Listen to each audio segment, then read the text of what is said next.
Biden membanjiri ekonomi dalam negeri Amerika dengan stimulus keuangan 1,9 triliun dolar atau kalau orang awam membacanya printing money, maka Tiongkok juga pakai strategi yang sama, namun beda target market. Kita setuju tidak setuju, tahu sekali Tiongkok adalah negara agresor ekonomi. Kirinya, kalau ada perusahaan BUMN Tiongkok di suatu negara, itu artinya negara tersebut sedang diagresi ekonominya, bukan agresi militer, cara penjajah atau cara Amerika yang kuno itu. Namun, sekali lagi, adalah agresi ekonomi. Setelah agresi ekonomi atau serangan ekonomi, maka negara tersebut dikolonialisasi. Sumber daya alam negara tersebut pasti dikeruk habis. Yang kedua adalah kalau ada digital marketplace milik Tiongkok di suatu negara, baik tadinya milik lokal, lalu diambil oleh Tiongkok, itu pastinya pasarnya negara tersebut sedang diagresi, sedang diserang. Pasar sebuah negara diserang, awalnya pasarnya dulu dikuasai, lalu jaringan distribusinya dikuasai, kemudian jaringan produk Tiongkok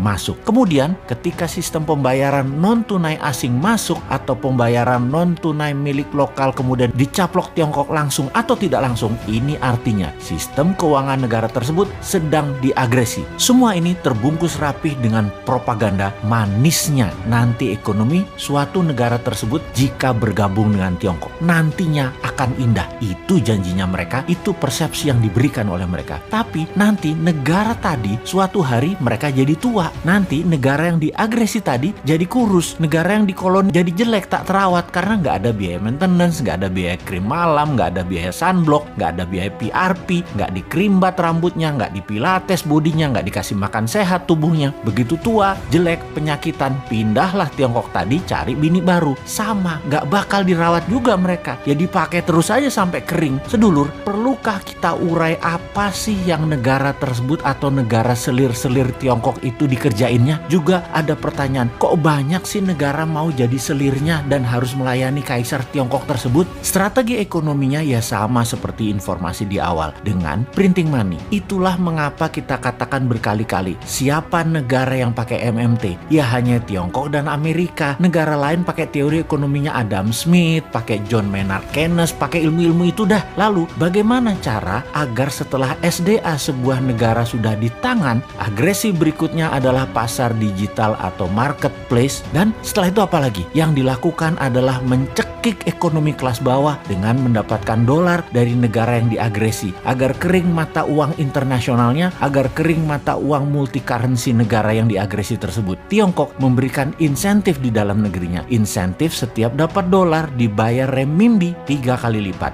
Misalnya baju batik dicetak di Tiongkok, dijual di marketplace. Batik Indonesia, buatan Indonesia, harga pasarannya adalah Rp150.000 untuk atasan. HPP Garment di Solo katakan Rp80.000.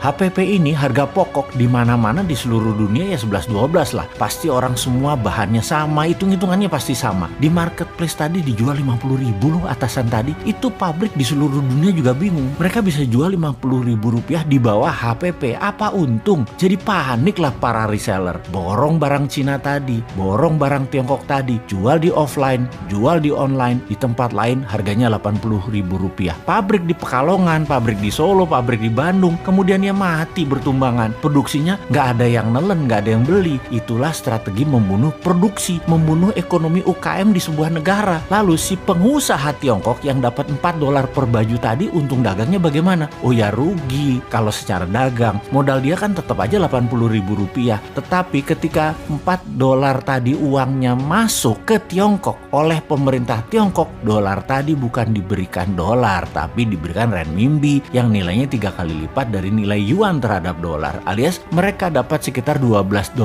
atau Rp150.000. Jadi modal tetap Rp80.000, jual dapat Rp150.000 karena dolarnya dikali 3 kan terhadap renminbi. Ya untung juga pedagangnya. Di sini dolar masuk Tiongkok dan renminbi dicetak aja, kasih ke rakyatnya sendiri. Toh untuk sektor produksi, Tiongkok print money renminbi 3 kali lipat transaksi dolar masuk ke Tiongkok. Itu kuncinya. Disinilah pedagang untung. Underlying printing renminbinya ada 2. 1, dolar yang nilainya sepertiga, sisanya manufaktur Tiongkok, sektor produktif, nggak bakal inflasi. Itulah teori MMT. Dengan satu strategi printing money, Tiongkok dapat dolar, Tiongkok dapat meningkatkan produksi, Tiongkok mematikan UKM negara koloninya, dan bisnis Tiongkok terus menyedot wilayah-wilayah lainnya lagi. Simpel kan bernegaranya mereka? Kok beginian aja nggak bisa ditiru sih? Tempe bener. Nyampe nggak sih ilmu beginian ke pejabat ekonomi dan keuangan negara? Oke lah, sing sabar ya kaum new mind, kita nonton aja old mind mainin negara. Walau nggak enak nontonnya, agak wagu.